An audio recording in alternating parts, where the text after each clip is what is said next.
ये श्रद्धालुओं, जय श्री कृष्णा, जय श्री राम, जय श्री राधे राधे, जय श्री महाकाल। इस प्रवचन में आपको श्रवण कराएंगे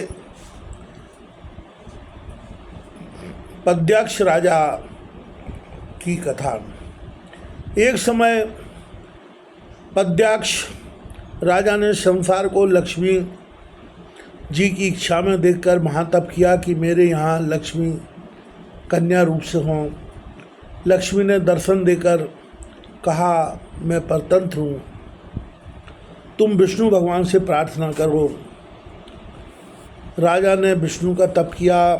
भगवान ने पद्याक्ष को एक मातु लिंग का फल दिया। उस फल में से एक कन्या प्रादुर्भूत हुई जो साक्षात लक्ष्मी रूप थी। राजा ने उसका नाम पद्मा रखा। फिर वह फल ज्यों का त्यों हो गया। वह कन्या बहुत शीघ्र वृद्धि को प्राप्त हुई। तब राजा ने स्वयंवर किया। उसमें देवता, दैत्य, राक्षस, मनुष्य सब आए।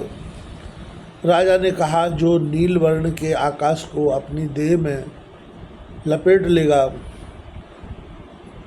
उसे मैं अपनी कन्या ब्याह दूंगा। यह दुर्घट बात सुनकर सब राजाओं ने कन्या हरण के निमित्त राजा से युद्ध किया। उस युद्ध में दैत्यों से राजा की मृत्यु हुई। तब वे कन्या के ग्रहण करने को दौड़े। कन्या अग्नि में प्रवेश कर गई। राजा ढूंढ भाल कर चले गए। नगर नष्ट भ्रष्ट हो गया। एक समय पद्मा अग्निकुंड से निकलकर विचरण करती थी और उसी समय आकाश से रावण आता था।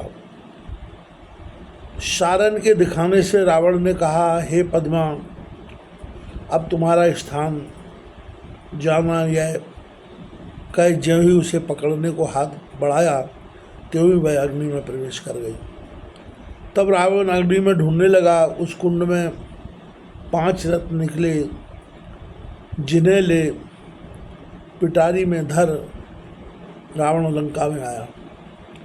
मंदोदरी से एकांत में बोला, मैं तुम्हारे निर्मित रत्न लाया हूँ, सो पिटारी में धरे हैं, उठा लाओ। मंदोदरी जब पिटारी उठाने लगी तो नांग उठी। लज्जित हो पति से कहा। रावण हंसकर उठाने को गया, तब उससे भी न उठी। तब विस्मय को प्राप्त हो वहीं रावण ने खोला। उसमें महातेजो निधान कन्या देखी, जिसके तेज से रावण की आंखें चकाचौंध हो गई। फिर राक्षस उन कन्या को देखने आए। तब रावण ने पद्मा का सब चरित्र कहा कि इसने अपना सब कुछ विध्वंस किया है।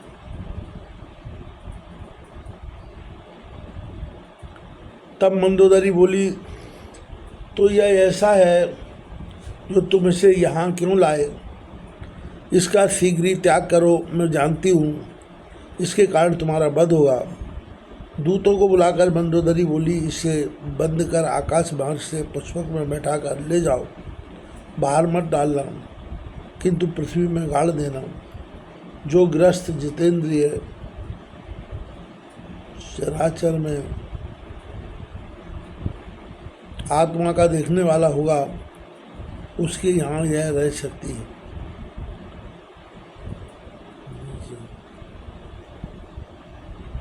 तब मंदोदरी बोली, जो यह ऐसा है तो तुम यहाँ क्यों लाए हो?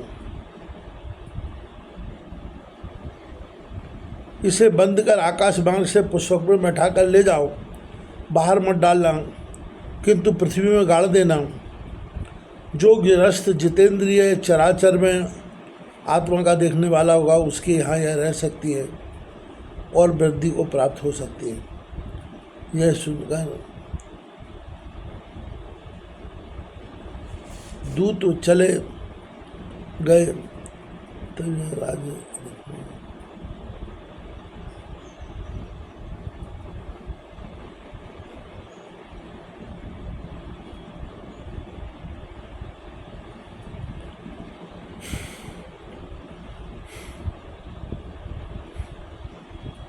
यह सुनकर दूत चले गए। तब वह कन्या बोली, अब मैं जाती हूँ, परंतु राक्षसों के तब कुटुंब और रावण के वध के निमित्त फिर मैं आऊँगी।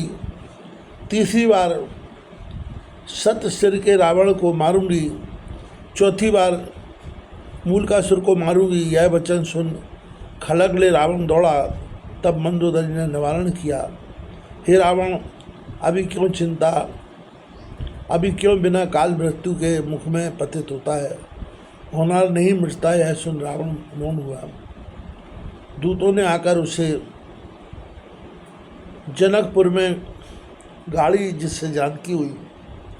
सो मंदोदरी कहती है, वही सीता तुम्हारे कुल की नाशनी आई है, इसे दे दो।